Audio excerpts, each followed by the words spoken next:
Hi, this is the year 12 further maths exercise. It's actually taken from the year 13 textbook, so that's the slight confusion. I suppose a lot of what we're going to be doing in the next few lessons are going to be taken from work that perhaps would have normally done in year 13. We've chosen this topic because it kind of it's relatively easy to explain, I suppose, and we're going to try to do topics which fit that sort of description, rather than some others which need a lot of explanation and perhaps we're better done in class when we see you all again.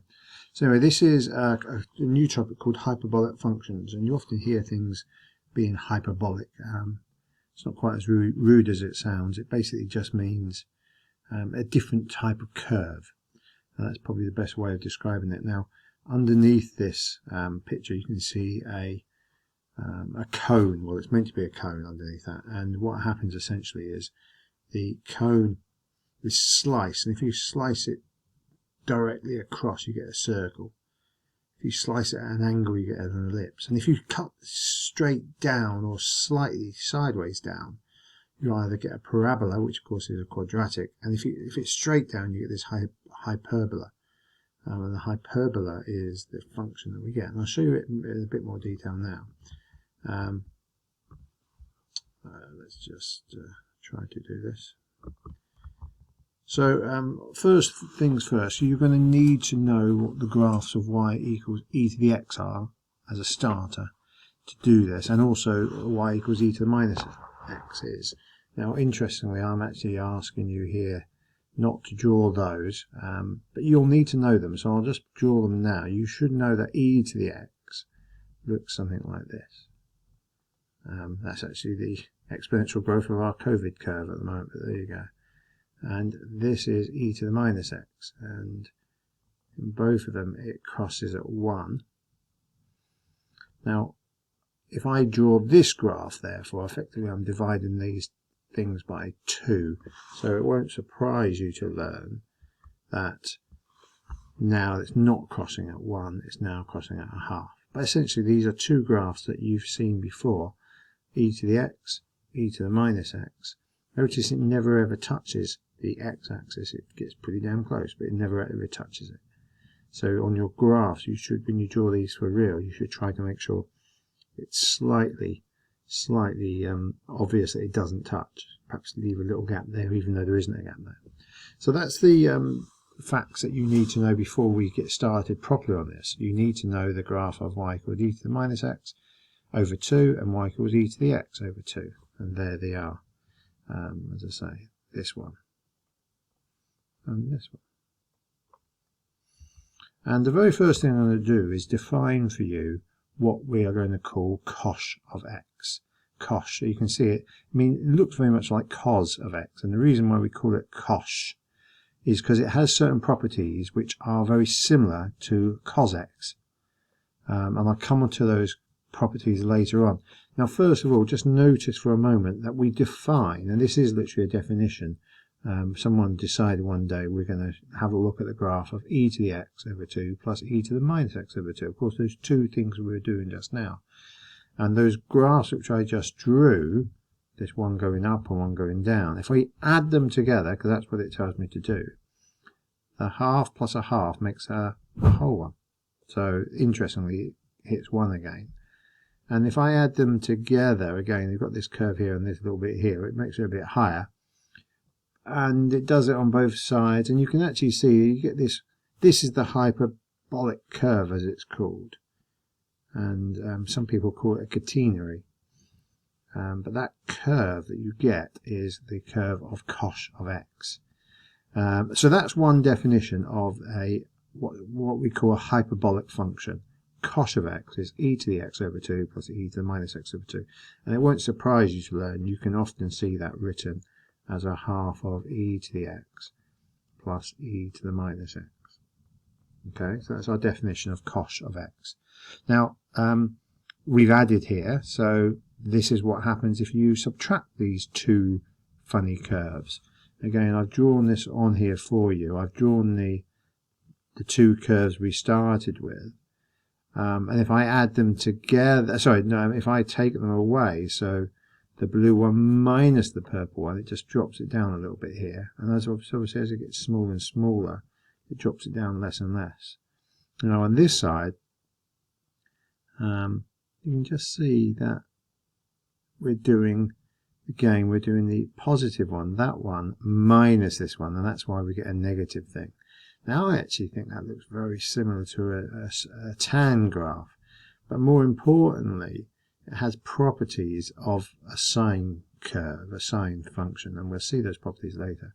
So even though it looks not dissimilar to a tan graph, where normally a tan graph has an asymptote and stuff, and this one doesn't, and normally it goes on, repeats itself in all directions, and this one doesn't.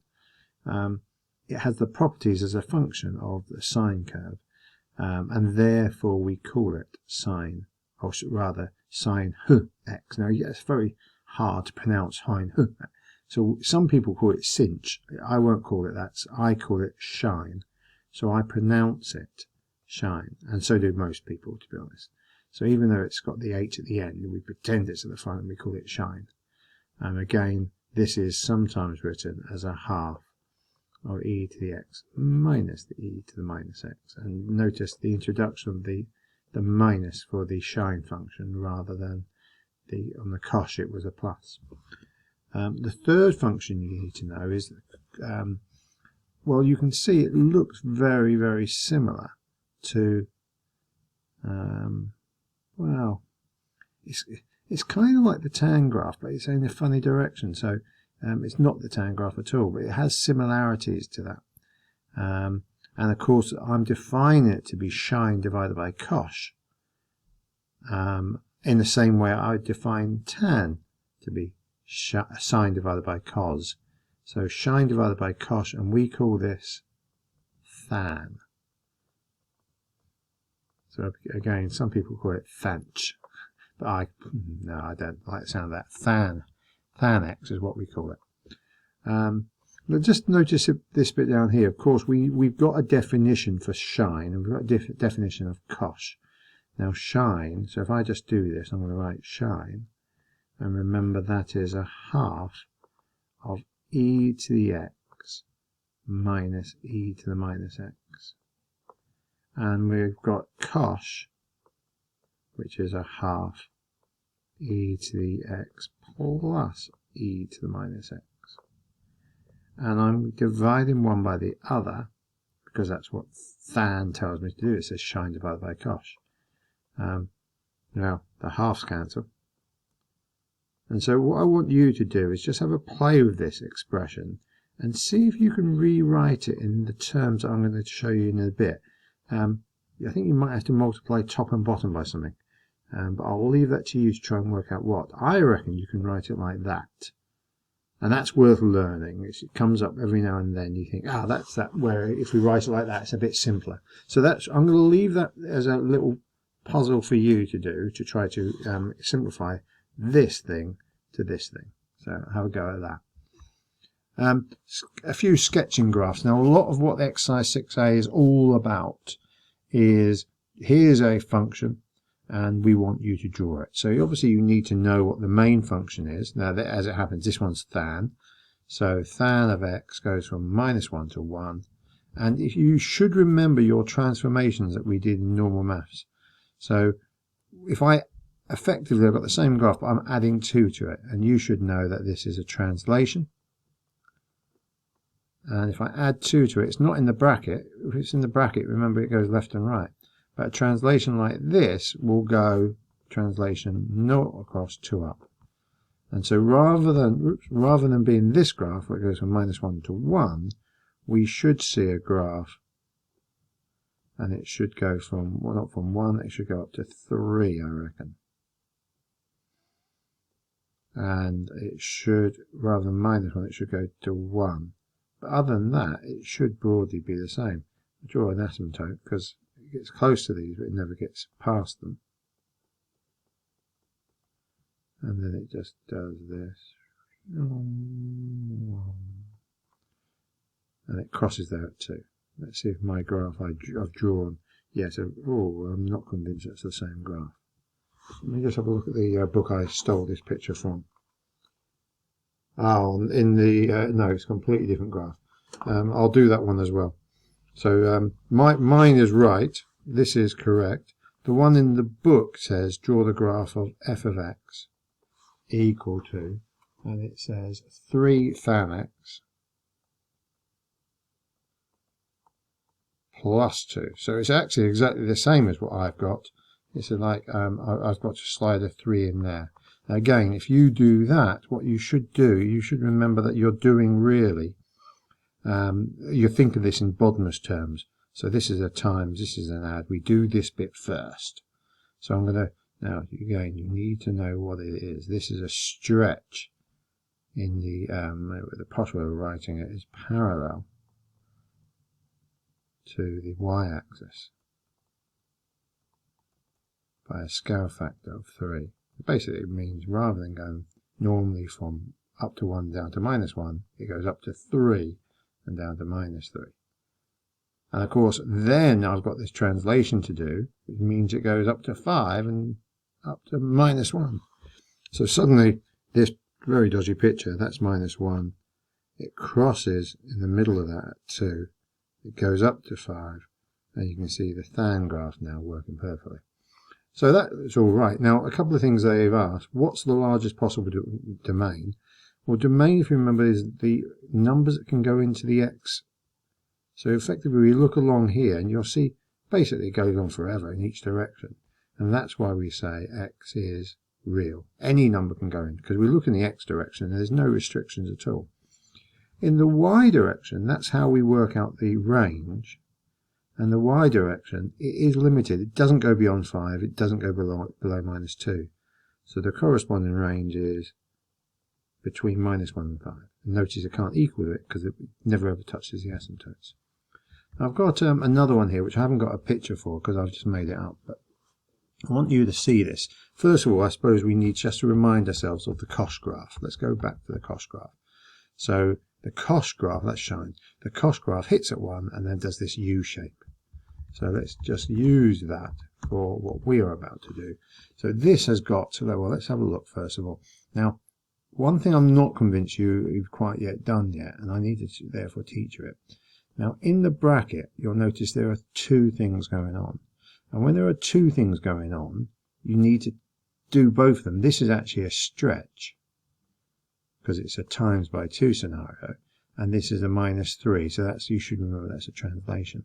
But because it's in the bracket, it's doing this in the x-axis. In fact, it's doing both of these things in the x-axis.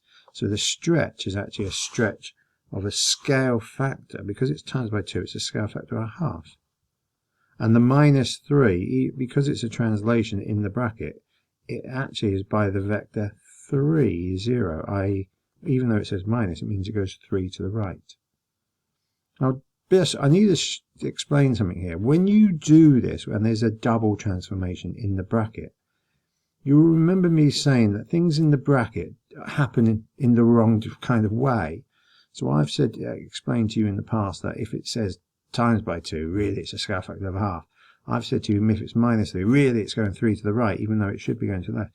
And what we do here is Bodmer's doesn't work. Bodmer's goes wrong.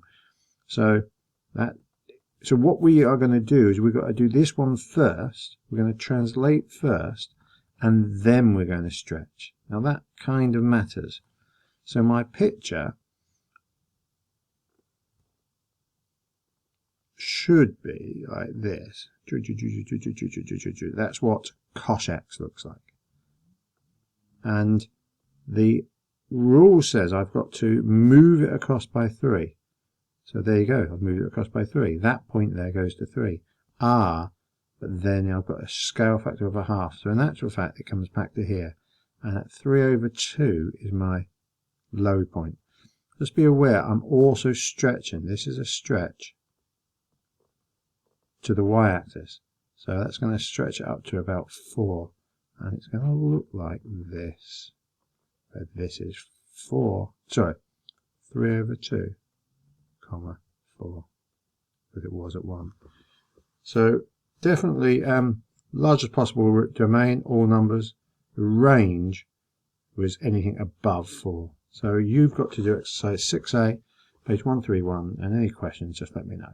So good luck with that, and I'll see you soon.